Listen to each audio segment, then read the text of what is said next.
السلام عليكم ورحمة الله. ازيكم عاملين ايه؟ يا رب تكونوا بخير.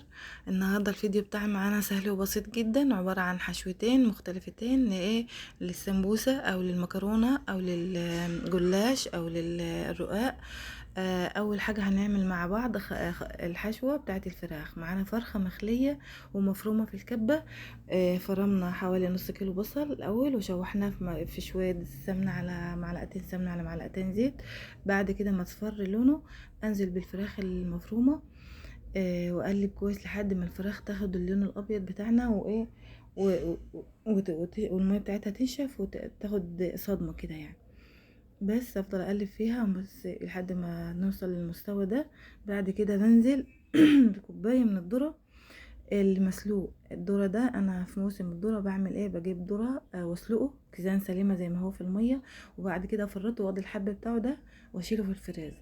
بصراحه بتضيفيه لكل انواع الاكل، بيكون طعمه تحفه وقيمه غذائيه عاليه، وطعمه جميل قوي، بيبقى في الاكل طعمه روعه يعني. وبالذات في الحشوات اللي زي كده صراحة اغتنمي فرصة موسم الذرة وخزني لك شوية ذرة مسلوق، هيفرقوا معاكي جدا في كل الاكل.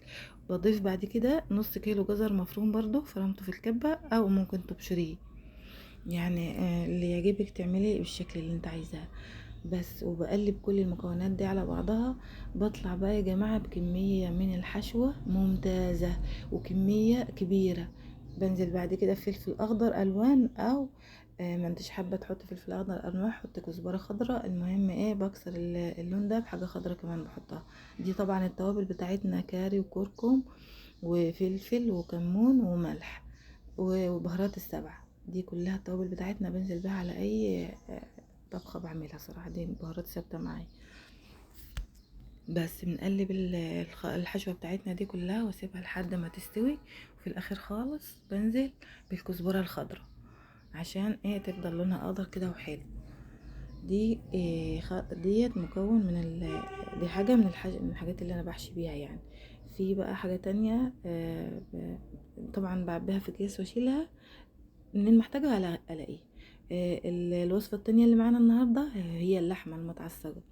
معايا نص كيلو لحمة مفروم الأول. بعد ما مفروم في الكبة بنزل بفرم بصلتين كبار أو 3، وريت كتر البصل صراحة بيكتر الحشوة وبيخلي الحشوة طعمها حلو.